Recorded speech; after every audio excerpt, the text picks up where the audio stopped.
கரூர் மாவட்டம் குளித்தலை அருகே கோட்டமேடு வாய்க்கால் பாலம் அருகே தமிழ்நாடு வடிகால் வாரிய கூட்டு குடிநீர் திட்ட குழாயில் உடைப்பு ஏற்பட்டு குடிநீர் சாலையில் வீணாக ஓடியது. திடீரென இந்த குடிநீர் குழாய் உடைந்ததால் சுமார் 15 அடி தூரத்திற்கு தண்ணீர் பீச்சி அடித்து சாலையில் வீணாக ஓடியது.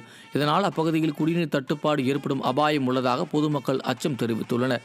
திறனற்ற திமுக அரசு இதுபோன்ற பழைய குழாய்களை மாற்றிவிட்டு புதிய குழாய்களை அமைக்க வேண்டும் என பொதுமக்கள் குற்றம் சாட்டியுள்ளனர்.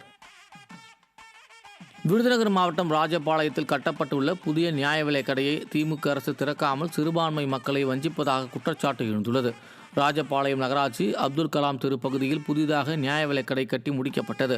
ஆனால் இந்த நியாய விலைக் கடையை இதுவரை 2 முறை மட்டுமே திறந்துள்ளதாகவும் இதனால் இப்பகுதி மக்கள் பழைய ரேஷன் கடையில் பொருட்கள் வாங்க வேண்டிய அவல நிலை உள்ளதாகவும் அப்பகுதி மக்கள் குற்றம் சாட்டியுள்ளனர். மேலும் பழைய ரேஷன் கடையில் அதிக அளவிலான மக்கள் பொருட்கள் வாங்குவதால் அங்கு கூட்ட நெரிசல் ஏற்படுவதாகவும் மக்கள் வேதனை தெரிவித்துள்ளனர்.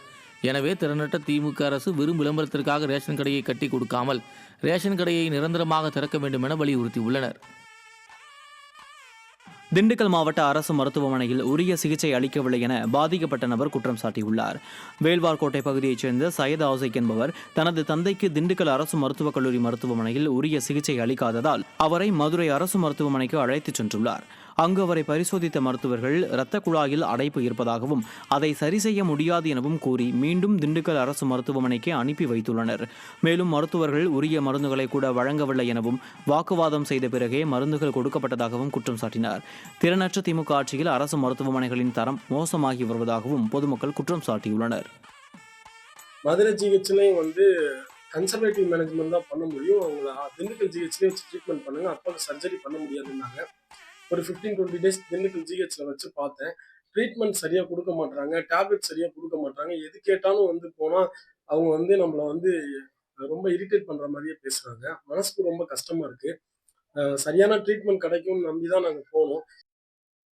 ராமநாதபுரத்தில் அம்பேத்கர் பிறந்தநாள் விழாவையொட்டி திமுக அமைச்சர் பங்கேற்ற சமத்துவ நாள் விழாவில் தூய்மை பணியாளருக்கு உணவு வழங்காமல் நீண்ட நேரம் காலம் தாழ்த்தியதாக குற்றச்சாட்டு வந்துள்ளது.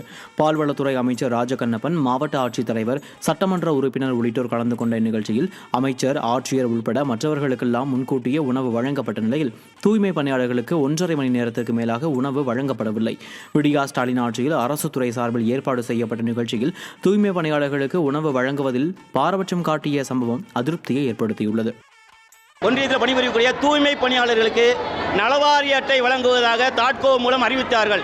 அறிவித்து குறிப்பிட்ட நபர்களை மட்டும் அழைத்து வாருங்கள் என்று சொன்னார்கள். குறிப்பிட்ட நபர்கள் வந்திருக்க சூழ்நிலையில் காலையில் கரெக்ட் சரியாக 8 மணிக்கெல்லாம் வந்துடும்னாங்க.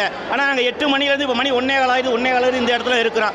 இது ஏற்கனவே ரெண்டாவது தடவையாக அந்த பக்கத்தில் உள்ள 3 டேபிளில் பந்தி பரிமாறிக்கிட்டு இருக்காங்க.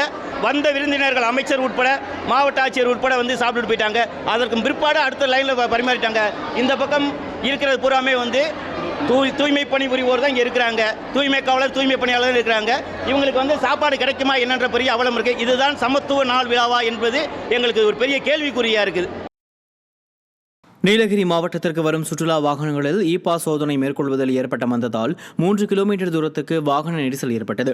முதுமலை வனப்பகுதியை ஒட்டியுள்ள மசினகுடி பகுதியில் நடைபெற்று வரும் பாஸ் சோதனையில் பணியாளர்கள் பற்றாக்குறை மற்றும் செயலி சர்வர் பாதிப்பால் கடும் போக்குவரத்து நெரிசல் ஏற்பட்டு முதுமலையில் வனப்பகுதியில் சுமார் 3 கிலோமீட்டர் தூரத்திற்கு வாகனங்கள் அணிவகுத்து நின்றன.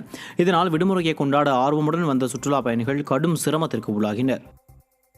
தூத்துக்குடி மாவட்டம் கோவில்பட்டி அருகே புதிதாக கட்டப்பட்ட கட்டடங்களை முன்னாள் அமைச்சரும் கோவில்பட்டி சட்டமன்ற உறுப்பினருமான கடம்பூர் ராஜு ரிப்பன் வெட்டி திறந்து வைத்தார்.